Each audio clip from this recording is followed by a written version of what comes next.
Okay mga pamangkin, dito tayo sa Quezon City, malapit mismo sa may SM Fairview na yon para kumain ng authentic Lomi Batangas at saka goto, pero walang goto rito eh. So ito, ang kinaibahan naman nito yung nagluluto authentic na Batanggenyo. So dinayo pa natin yan dito sa may Quezon City. Ang pinaka-address nila ay Isabel Building, Belfast Road, Barangay Pasong Putik, Quezon City, para tikman yung Batanggenyo. Hindi, yung luto ng isang authentic na Batanggenyo, kung paano daw nila niluto o niluluto yung Lomi Batangas sa Batangas, in-apply nila rito sa Quezon City, sa Maynila, para matikman ng mga iba. Mamaya, papakita ko sa inyo kung paano kinakain yung Lomi Batangas, kung ano yung proper way na kainin yung Lomi Batangas. Kung mapapansin nyo, meron siyang sinaserve na sibuyas, toyo, saka sili. So maraming medyo marami ang hindi nakakaalam nito, lalo-lalo sa mga first timer na hindi naman mga Batanggenyo na nagluluto nito. So baka maiba yung kung paano siya gawin, papakita ko sa inyo kung paano. Tinuro na rin sa atin. Actually, matagal ko na siyang alam. Pinunpilon lang natin, since na authentic Batanggenyo yung chef nila.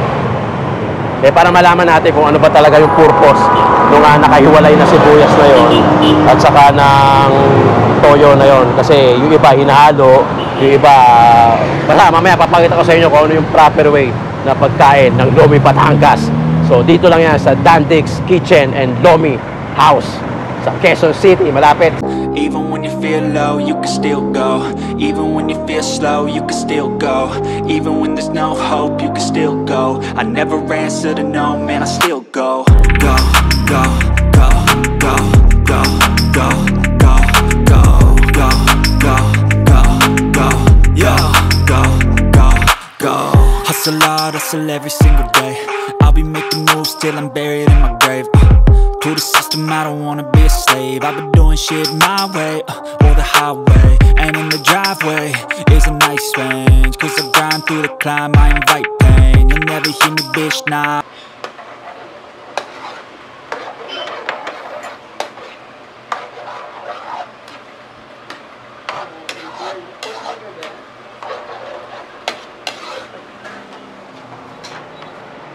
Ano mga sahog? Atay. Siomay. Atay ba yan? Opo, atay sir. Lumpia. Shark fin ba yan? Siomay. Siomay po sir. Siomay. Madam, ano ka nga? Kahit ka ano po, siomay. Siomay. Dito ka? Hindi, okay lang. Yung siomay po, ano din niya Batangas? Hindi po sir.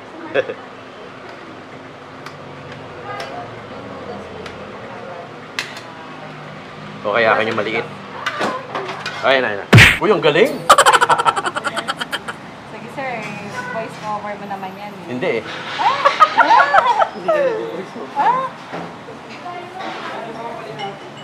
Sir, may ano to ha? May.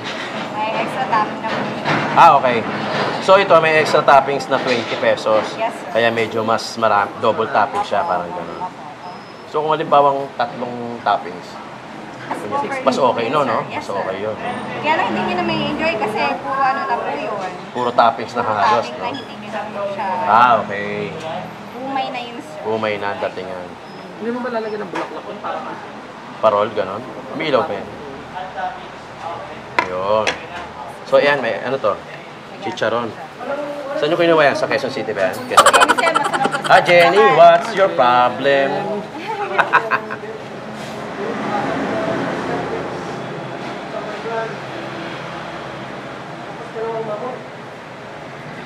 Yan yung jumbo, 109 plus 20 pesos Yes sir. na extra toppings. Tapos meron din utak. Ayan. Hindi sir, kinilig. Yan yung ilalagay sa ano, biko. latik ko? Latik. Sinangag na nyog. May ganyan sa halo-halo eh, di ba? Sige po, huwag ka mahiya, huwag ka mahiya. Sabi sa akin ni Sir Noel. Yun, no?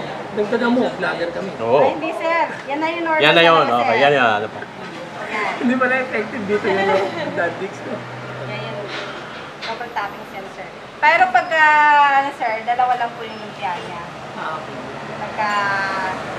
So nagkatalo pala sa ano? Sa lumpia. Ano sabi ni Noel? Ito na. Ito yung sibuyas na sinasabi natin. Yan. Mamaya titimplahan natin. Tapos papakita ko sa inyo kung paano yung proper way na pagkain nito doon sa Lomi, Batangas. Yung mga authentic na Batanggenyo, malamang alam nila to. Pero para doon sa mga iba na hindi pa masyadong familiar doon sa purpose nung sibuyas. Napaluto tayo nun. Ito ba yun? Bakit ito didinidilaan ni Manuel? No? Sabi ko na sinungaling yun. Kasi pagkain mo kailangan kakainin. O, di ba mabango? O. Kaya huwag kayo magpapaniwala sa nagsasabi ng gano'n. Yung mabango, kainin mo. Bango.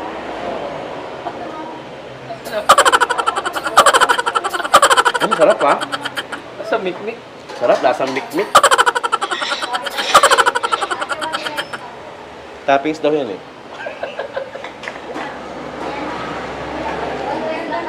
Sarap. Ay, santok tayo. Santok tayo mga pamangkin. Santukin natin.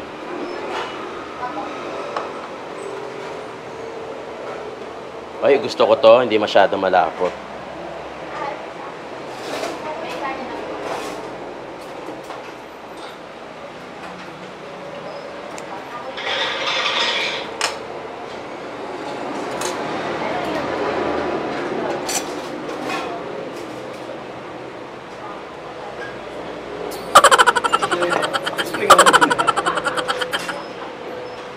Ito, kalunggay.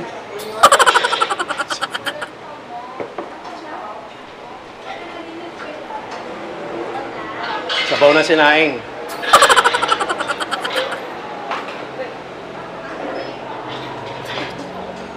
Ito mga pamangkin, sinasabi ko. So, sorry Brad. Video mo.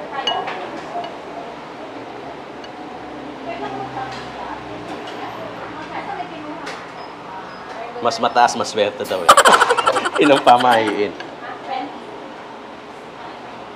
Mas papalarin daw kayo sa YouTube Oo. 2023. Kaya gawin nyo to. Oo. Hoy, nakalimutan ko. Buti na, naalala ko. Kasi mataas yung ano niyan eh. Ano, analytics. Pagka, di ba yung graph pagkataas? yung graph, Kaya kunyari, ito, graph. Graph, yan. Siyempre, nag-upload ka ngayon. Upload ka. Kailangan nakahataw yan ng pataas na gano'n. pataas. Tapos babaksak ng gano'n. Pero yan yung revenue. Kaya maliit yung revenue natin. Okay. Sold. Tapos ito yung pagtimpla ng ano. So, kalamansi. Kalamansi. Tapos dudurugin yung sili. Tapos toyo. Ako naman yung may buto. Tito Jom nyo may.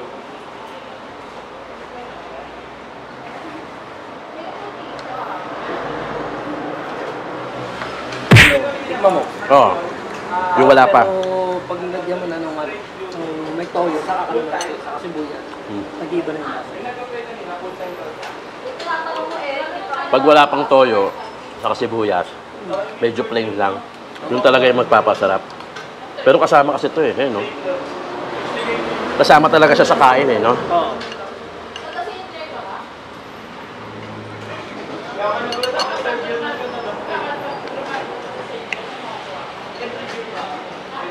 Ang sarap.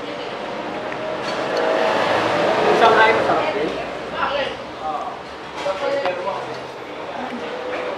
Ano na to? Itlog. Galing Batangas.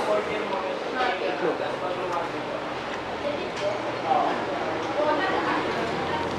Totoo nga yung sinabi ni ate. So, mas sumasarap yung Lomi Batangas pag merong sibuyas saka yung toyo. Saka may anghang. So, talaga sila yung partners in crime, kumbaga. Ang tayong dalawa. Sarap. Ibinigyan kami ni Ate Len Ayun pa, ito yung kape mo.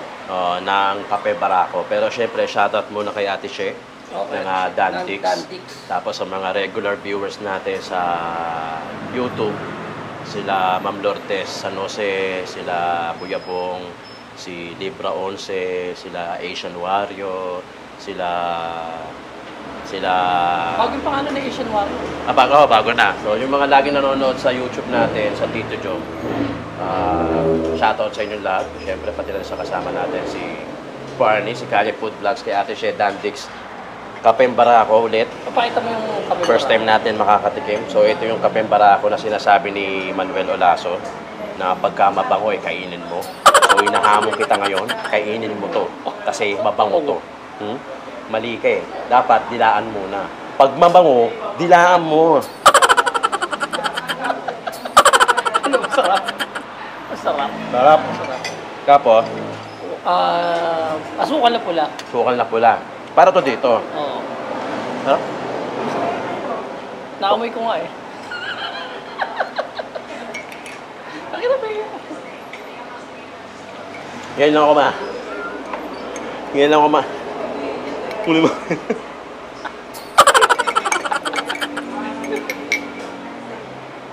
Ngayon lang ako makakatikim ng Kapeng Barako. Ito talaga walang gatas. Ito yung mga tipong alas 3 na madaling araw kasing kapat. Ay, sarap.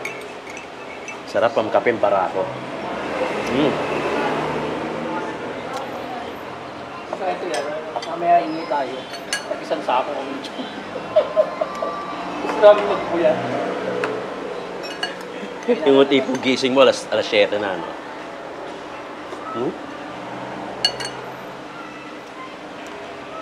Sarap talaga na may sibuyas. Loming Batangas, saka Kape Barako. Sobrang solid mga pamangkin. Dandix. Yung address nasa unahan ng video natin. Dandix Kitchen.